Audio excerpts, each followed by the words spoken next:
Olá, meu nome é Mônica Mencaitz e hoje eu estou aqui para comentar com você os reflexos econômicos do Covid-19.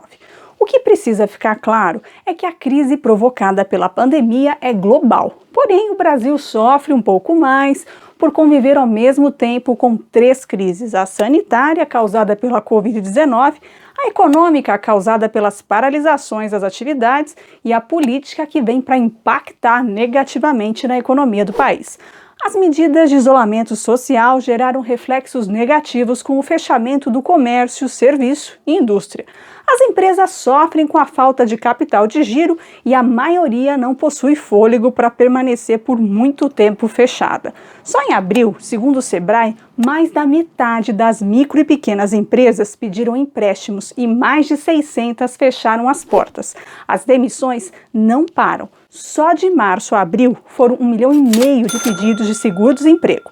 Segundo os dados do Ministério da Economia, mais de 7 milhões de trabalhadores tiveram seus salários reduzidos ou contratos de trabalho suspensos. Eles representam 21% do trabalho formal do país. O mais preocupante é que a estimativa de desemprego estrutural aumente após a crise, ou seja, o desemprego será causado por mudanças estruturais na economia, nas alterações de tecnologias, padrões de consumo. Portanto, é imprescindível que estejamos aptos aos novos modelos de negócios para mantermos nossos atuais empregos. Segundo os dados do IBGE, a produção industrial encolheu 9% em março. Com o freio da indústria associado à diminuição da confiança e da renda do consumidor, a projeção oficial do Ministério da Economia para o PIB é de redução de 4,7%. Ainda há controvérsias, pois a expectativa de redução já chega em 7%. E o FMI já estima PIB negativo em 2021, A crise política ficou mais apimentada com a saída de ministros, gerando maior volatilidade no mercado, deixando investidores com receio de injetar dinheiro em um país que não possui sintonia política, gerando maior instabilidade com queda na Bolsa de Valores brasileira, aumento do dólar e, consequentemente, desvalorização do real. Só de janeiro a metade de maio, o real desvalorizou 45% em relação ao dólar. E aí vem a pergunta: por que o dólar está tão alto? Por basicamente 4 motivos. Primeiro, pela instabilidade política. Segundo, pela queda da taxa básica de juros Selic, que está em 3%, com perspectivas de mais quedas. Terceiro, pela incerteza sobre o tempo de duração da pandemia. E quarto, a situação fiscal com o aumento da dívida pública. Apesar das medidas tomadas pelo governo para aumentar a liquidez do mercado, com os auxílios a empresas e famílias, 2020 é um ano perdido.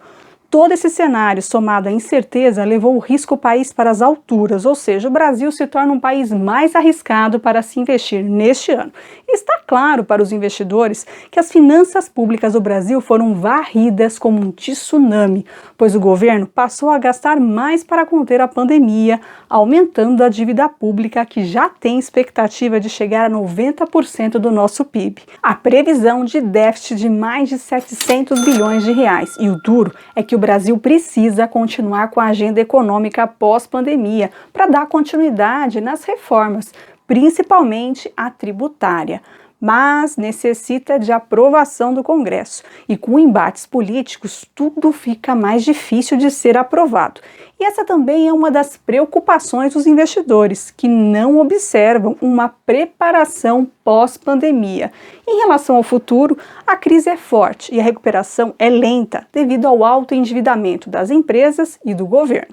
E a expectativa de crescimento econômico depende do fim do isolamento.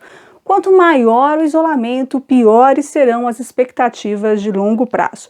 A dica é, no atual cenário, evitar gastar. Gaste com produtos e serviços essenciais. Renegocie dívidas, contratos de aluguel. Aproveite que os juros estão baixos. Bom, por hoje é só. Até mais com mais economia para você.